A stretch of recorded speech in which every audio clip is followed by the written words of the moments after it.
네, 안녕하세요. 동포세계신문의 김용필 대표 겸 편집국장입니다. 제가 오늘 발표할 자료는 59페이지에 나와 있어서 일단 발표 정리가 잘 되어 있기 때문에 요거를 여러분들에게 좀 소개해 드리면서 이렇게 발표 진행을 하도록 하겠습니다. 이 보면은요, 저한테 이제 주어진 게 이제 제한조선조 편년일지 활동과 정책의 이중주라는 내용인데요. 그러니까 제가 2000년도서부터 서울 조선족교회에서 처음에 이 신문을, 조선족 관련 신문을 만드는데 좀 도와달라 해서 그게 이제 계기가 돼가지고, 계속, 활동을 지금까지 하게 됐습니다. 그래서 처음에는 동북아 신문, 그때 창간할 때 한 2003년도 한 봄까지 이 활동을 했었고, 지금은 우리 이동열 대표님께서 계속 맡으셔서 이제는 하고 있고요. 그 이후에 이제는 제가 가리봉동이라는 지역, 2003년도 그때 그러니까 한일 월드컵을 계기로 정부가 불법 체류자 구제 정책을 대대적으로 하면서 가리봉동서부터 안산, 원곡동, 동포들이 집거지하는 지역이 상당히 활성화되는 그런 계기를 마련했거든요. 그러면서 이때 이제는 제가 가리봉동에 직접 사무실을 두고 거기에 거주하면서 한 동포타운으로 한번 만들어보자, 의미 있게. 그래서 중국 동포타운심을 창단을 해서 한 2011년도까지 활동을 해오다가, 그 다음에 이제 2011년도부터는 동포세계신문을 지금까지 이렇게 또 창단을 해서 발행을 하고 있습니다.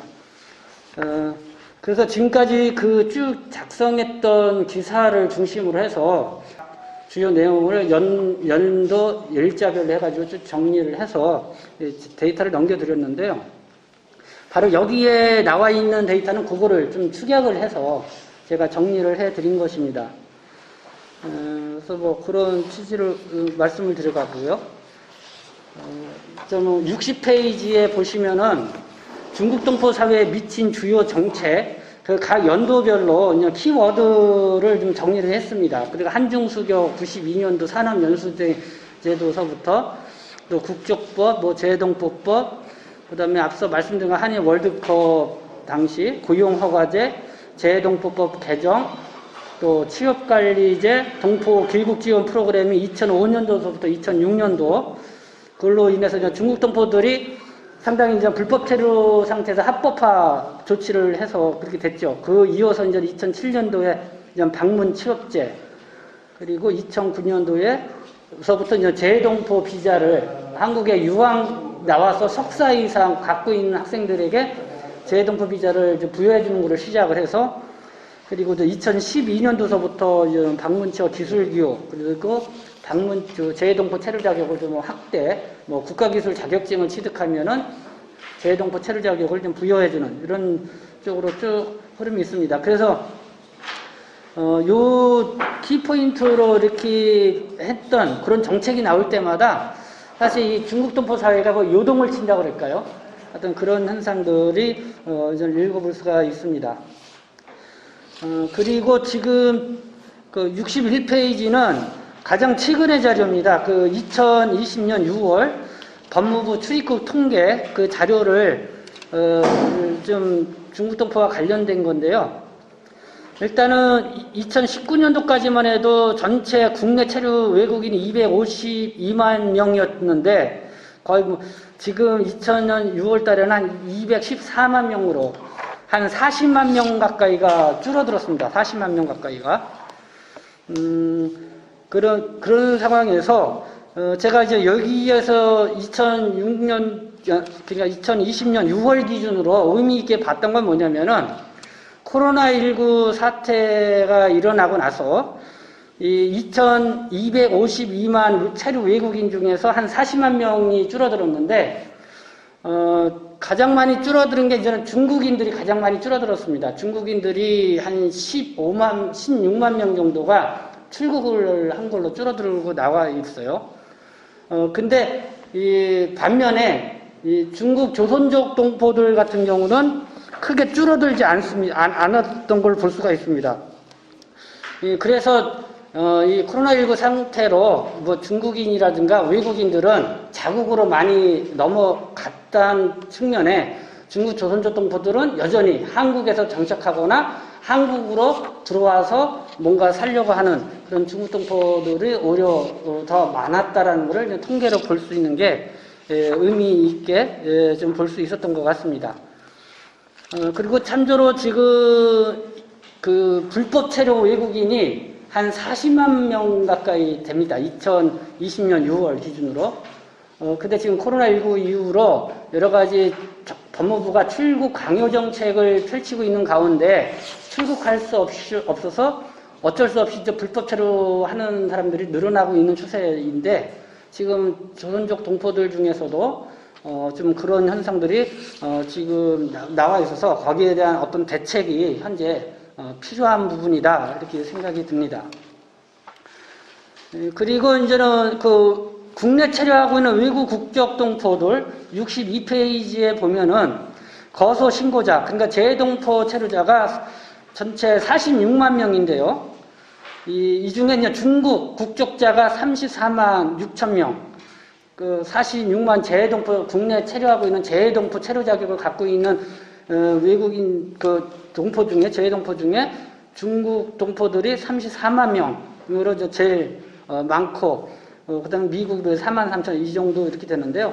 이렇게 이제 중국 동포들이 재동포 체류 자격을 많이 갖게 된 거는 일단 뭐 국내 체류하는 동포들도 많지만 방문 취업 체류 자격에서 재동포 체류 자격으로 변경한 사람들이 많습니다. 그래서 오히려 방문 취업 체류 자격은 30만 3천 명까지 TO가 있는데 지금 중국 동포 같은 경우는 한 19만 명이 약간 넘는 걸로 나와서 그거 거의 이제는 재동포 체류 자격으로 많이 전환이 됐다. 그리고 또 2012년도서부터 국가기술 자격증을 취득을 하게 되면은 재동포 체류 자격으로 또 전환을 해준다 해서 이렇게 많이 생겼다 이렇게 볼 수가 있고요. 그리고 63페이지는 저희들이 2019년도에 중점적으로 이 아시아 발전재단이 함께 이제 한국에서 아시아를 찾다를 하면서 국내 서울 지역뿐만 아니라 경기 지역 각 지방까지 일일이 돌아다니면서 이 외국인 직거지를 현장 탐방을 했습니다. 그때 저 임영상 교수님 그리고 우리 정막래 교수님 또 이렇게 몇 분 이렇게 이제 팀을 구성을 해서요. 그때 볼 수 있는 특징은 뭐냐면은 이 서울 경기 지역은 중국 동포들이 직거지가 이제 많이 생기고 있다. 반면에 이 중국 동포들이 많이 거주하고 있었던 지방 직거지 원래는 중국 동포들이 많이 거주하고 있었던 지역이 이제는 고려인 동포들이 거기 와서 많이 거주를 하고 있다. 그래서 어떻게 보면은 중국 동포들이 걸어왔던 길을 지금 고려인 동포들이 따라서 이렇게 걸어가는 이런 상황이다. 근데 이제 고려인 동포들은 한국말을 못하기 때문에 중국 동포들보다는 상당히 이제 속도가 있겠죠. 중국 동포들은 한국말이 능통하기 때문에 빨리 이제 자립을 해서 좀 더 이 서울이라든가 수도권 지역으로 몰려드는 반면에 이 고려인 동포들은 아직도 이제 제조업체나 지방업체나 어떤 이런 쪽에서 일하시는 분들에서 그냥 지방에 직거지 형성이 상당히 장기간 형성이 될 것이고 뭐 그렇게 나가겠다 뭐 이런 특징들을 최근에 하나의 변화상을 그게 한 2015년도 이후서부터 어떤 이런 직거지의 변화상도 있다. 그래서 이런 부분에 지금 뭐 지방자치단체라든가 이런 쪽에서도 이 뭐 국내 체류하고 있는 외국인 직거지라든가 이런 데 관심들이 많이 있기 때문에 좀 이런 부분에서 우리가 외국인 신분이 아니라 우리 한 동포들이 이렇게 타운을 이뤄서 직거지하고 있다는데 좀 또 새로운 시각으로 바라볼 필요가 있다 이렇게 생각이 듭니다. 그리고 64페이지서부터 65페이지 그거는 제가 그 각 2000년도서부터 2020년도까지 주요 기사 제목이라고 할 수 있는 거를 쭉 이렇게 그냥 정리를 한 겁니다. 정리를 하고 그리고 그 옆에 제한조선족 사회 진단은 그 당시에 제가 그 정리된 기사들을 토대 그다음에 제가 그때 좀 활동을 하면서 그거를 좀 정리를 해서 본 겁니다. 그러면은 요거를 좀 보시면은 그 해 연도에는 조선족 동포 사회가 주요 이슈가 무엇이었고, 그로 인해서 그 조선족 사회가 어떤 현상들이 있었는지를 이렇게 좀 볼 수 있을 거라고 생각이 듭니다. 그래서 요번에 이준호 교수는 인하대에서 저는 절대 그걸 정리를 해달라고 그래서 그거 이제 토대가 돼서 좀 이렇게까지 좀 이렇게 정리가 된 것이기 때문에 요거는 여러분들이 한번 차근차근히 보시면 될 것 같습니다. 66페이지 이제 매진말인데요. 제가 2000년도부터 2020년도 이거 쭉 동포 정책이라든가 동포 사회, 국내 동포 사회 변화상을 쭉 보니까 역시 이 법무부 출입국 정책이 어떠냐에 따라서 제한 동포 사회가 커다란 영향을 미쳤다. 그러니까 결국은 출입국 정책이 동포 사회 전반적으로 더 발전할 수 있냐, 뭐 퇴보할 수 있느냐, 어떤 저는 그런 게 영향을 상당히 미치고 있다. 그러니까 어떻게 보면 법무부의 출입국 정책이 상당히 좀 중요한 거죠.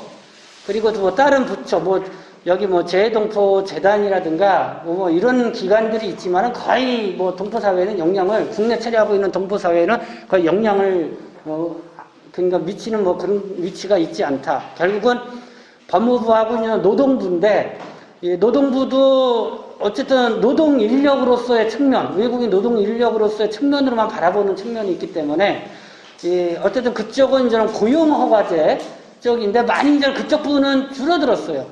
오히려 이제 고용 허가제에서 동포들이 재동포 체류 자격으로 지금 한 34만, 그러니까 한 40만 가까이 돼가고, 역시 그러니까 방문 취업제, 고용 허가제 특례 고용으로 있었던 방문 취업제로 일했던 그 분야를 계속해서 재동포 체류 자격으로 있으면서 일을 하고 있는 상황이기 때문에, 이 재동포 체류 자격을 부여받았다고 해서 뭐 중국 동포들이 어떤 한국 사회에서의 생활상에서 큰 변화라든가 이건 없는데, 반면에 이제는 재동포 체류 자격을 부여받음으로 인해서 왔던 변화는 뭐냐면은 자영업자가 많이 늘어났다는 거죠. 왜냐면은 고용허가제의 방문취업제는 자기 사업자 등록을 할 수가 없습니다. 근데 재동포 체류 자격을 부여받으면은 자기 사업체를 등록할 수 있고 자영업을 할 수가 있고, 어쨌든 단순 노무 일은 못하는 제약성도 있지만은, 그렇기 때문에, 그래서 이제 동포들 집거지에 이렇게 보면은 재동포 체류 자격으로 자기 사업장을 갖고 있는 사람들이 많다. 거기에다가 특히 이제는 30, 40대 조선족, 그냥 지금은 한 50대 이상 되는 조선족을 보통 한국 이주 1세대라고 볼 수 있는데, 이 사람들은 어떻게 보면 정말 빈손으로 한국에 코리안 드림을 안고 온 사람 세대이죠. 그래서 단순 노무 일을 하면서 열심히 벌었던 세대들이고, 지금 2세대라고 할 수 있는 30대, 40대들은 바로 1세대들이 열심히 휘따면서 번 돈을 미천으로 교육도 잘 받고, 그 다음에 어느 정도 학력도 있고, 그 다음에 한국어와 중국어에 아주 능통합니다. 그때만 해도 이 조선족 학교가 상당히 한국어, 조선어 교육이 잘 돼 있기 때문에, 그래서 어떻게 보면 향후 이 조선족 사회에 상당히 중추적인 역할을 할 수 있는 그런 세력이라고 보는데, 이들이 있는 재동포 체류 자격을 많이 받은 거예요. 그러니까 유학으로 와서 재동포 체류 자격을 받은 것도 있지만은 기술 교육을 자격증을 취득해가지고 많이 받고, 그래서 부모님이 좀 미천대주고 본인이 나름대로 또 여러 가지 그래도 배운 것이 있으니까 그런 활용을 해서 뭐 여행사라든가 여기 뭐 동대문에 그냥 무역이라든가 그런 거를 그래도 막 요식업도 많이 했는데, 사실 그 사드 문제 때문에 한번 크게 당했고요. 그러다가 사드가 어느 정도는 나아지려고 하니까 지금 이제 코로나가 닥쳐가지고, 제가 이제는 조선족 청년 이렇게 이제 기여하는 친구들한테 물어보니까 동대문이라든가 명동 같은 데에 중국인들을 대상으로 뭐 식당도 하고 무역업도 하고 뭐 이런 친구들이 다 망했다고 그러더라고요. 어느 정도 규모냐, 1인당 한 몇 억 대씩 다 손해를 보고 이렇게 망해가고 있다고 그런 거죠. 근데 이들에 대한 관심을 갖고 있는 데가 없어요, 지금. 결국은 이 30, 40대들이 이렇게 무너져 버리면은 과연 조선족 사회의 안날은 상당히 암울할 수밖에 없다. 그리고 부모들이 쌓아왔던 모든 재력까지도 이들한테 다 쏟아부었는데 그것까지도 다 날려버리는 그런 상황이기 때문에 이 지금 30, 40대들 이들을 어떻게 우리가 잘 관심 갖고 어떻게 잘 펴 나갈 수 있는지를 이게 필요하다. 여기서 내려가면 결국은 이제 이 우리와 같이 있는 동프로 재동프로서의 어떤 그 정체성과 가진 게 30, 40대이기 때문에 그래서 제가 저는 매진말에서는 그 부분을 좀 우리가 관심 있게 봐야 된다. 그래서 그거를 이렇게 매진말로 이렇게 했고요. 그래서 저는 지금 코로나19가 장기화가 되면은 이 향후 국내 체류하고 있는 조선족 사회 지금 한 80만 국적까지 있는 사람들 한 80, 85만 되는데 결국은 이 사회를 위해서 지금 한국 사회가 계속 포용을 해서 함께 나갈 것이냐 아니면 계속 이렇게 무관심과 차별과 냉대 속에서 조선족 사회를 이렇게 그대로 내버려 둘 것이냐 하는 그런 기로에 지금 놓여 있지 않나 이렇게 생각이 듭니다. 그래서 그런 부분은 또 시간